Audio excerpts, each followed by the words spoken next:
Olá, alunos, tudo bem? Como ninguém apareceu na aula de hoje, eu estou gravando aqui para explicar para vocês o que é uma função inversa, tá bom? Então, antes de falar de função inversa, na verdade, né, quero falar com vocês sobre o inverso de um número, né? Então, o inverso de um número, ele tem o sentido, a palavra inverso, ela tem o sentido de troca, né? Ele tem o sentido do contrário. Então, o inverso de um número é quando se trata da operação de multiplicação, né? Multiplicação, divisão, potenciação, a gente sempre usa a palavra, no caso, o contrário dessas de um com o outro, para com o número, para com operação, nós falamos que é o inverso, né? Então, por exemplo, a multiplicação e a divisão, elas são operações inversas, né? Então, elas são operações inversas, tanto a multiplicação quanto a divisão. A potenciação e a radiciação, elas também são operações inversas. Vou escrever só o símbolo aqui da radiciação, tá? Agora, quando se trata de adição, a operação inversa de adição, ou na verdade nós dizemos que a operação oposta da adição é a subtração. Beleza? Então a gente tem sempre esse sentido aí. No caso, quando a gente está falando do contrário, de operações como multiplicação, divisão, potenciação, nós falamos inverso. Quando nós estamos falando do contrário, no caso a operação de adição ou subtração, quando a gente fala em carga de um número positivo ou negativo, nós usamos a palavra oposta. Há vários outros conteúdos aí, né, existe essa relação, né, de oposto um com o outro. E com a função não é diferente. A função ela também tem a sua função inversa.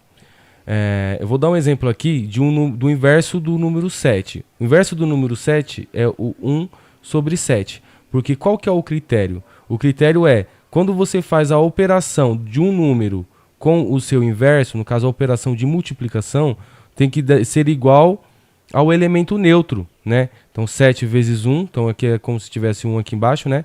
7 vezes 1 é 7, 1 vezes 7 é 7. Então 7 dividido por 7 vai dar 1. E o 1 é elemento neutro, elemento neutro, né?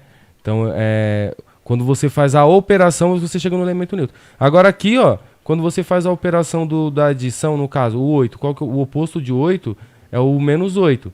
Na hora que eu faço a operação aqui, a soma algébrica aqui, ó, mais 8 mais menos 8, eu vou obter 0. E 0 também é o elemento neutro, só que nesse universo aqui, né? Ele é o elemento neutro na adição e na subtração. Certo? Então, e isso daqui, no caso, o 7, o inverso do 7 sendo um sétimo, eu posso representar isso na forma de potenciação também. Da seguinte forma, 7 elevado a menos 1. Então, se eu vou pegar aqui embaixo, fazer uma observação. Então, na função, quando nós falamos que eu quero, por exemplo, eu vou escrever matematicamente f de x e eu quero o inverso do f de x, eu represento assim, ó, f menos 1 de x. Legal? E da mesma forma, quando a gente tem aqui, que nem aqui, ó, o inverso de 2/8 é 8 sobre 2, né?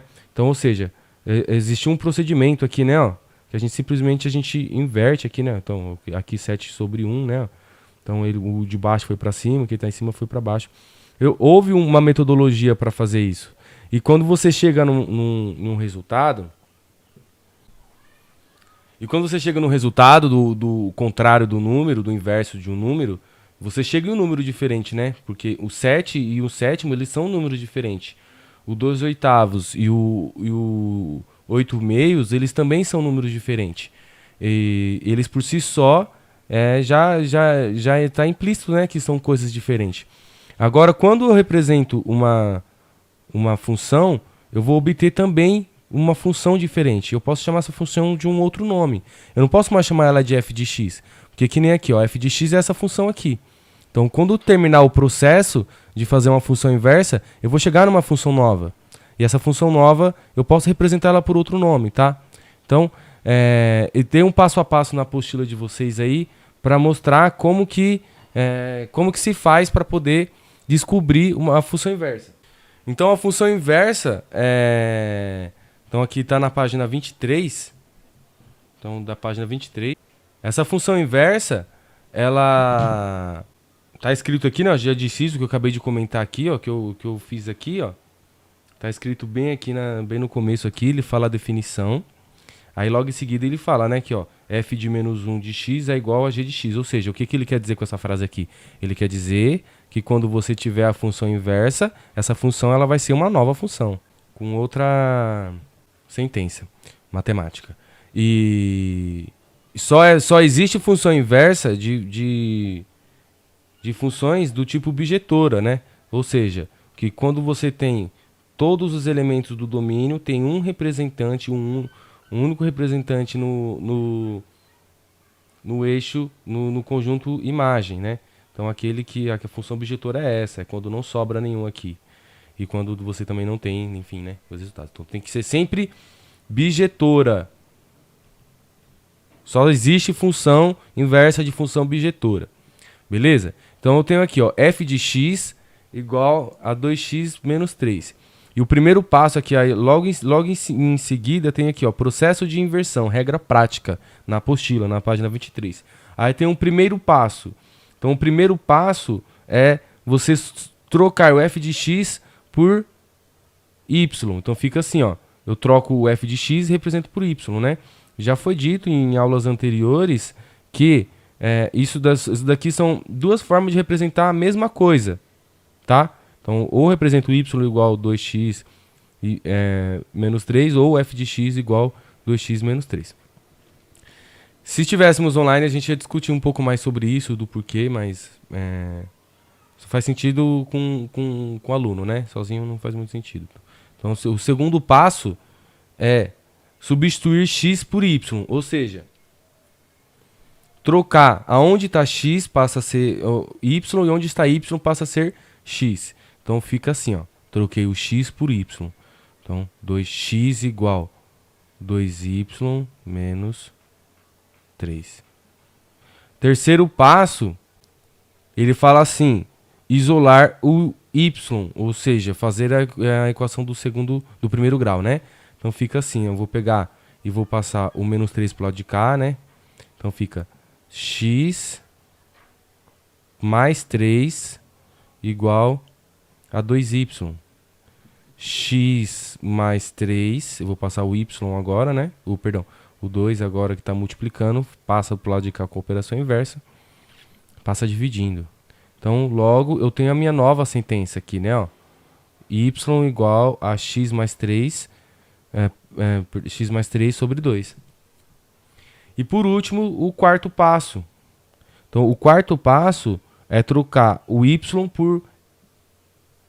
Então, fica assim, ao invés de colocar o y, eu vou colocar o f de menos 1 de x é igual a x mais 3 sobre 2. Ou então, se você quiser... o interessante de manter a notação f de menos 1 de x é que ele vai estar associada diretamente, ela vai estar associada diretamente à função inicial, né? Então f de menos 1, vamos saber qual a relação dessas duas funções. Se um terceiro leitor for ler, né? No caso a sua conta. Ou então, se você não faz questão de de colocar como f de menos 1, você pode colocar o g de x. Bom, essa daqui, ó, eu não vou fazer agora porque para não deixar esse vídeo mais extenso, tá bom? Então, qualquer coisa, entre em contato comigo via o chat que nós temos na plataforma. E muito obrigado.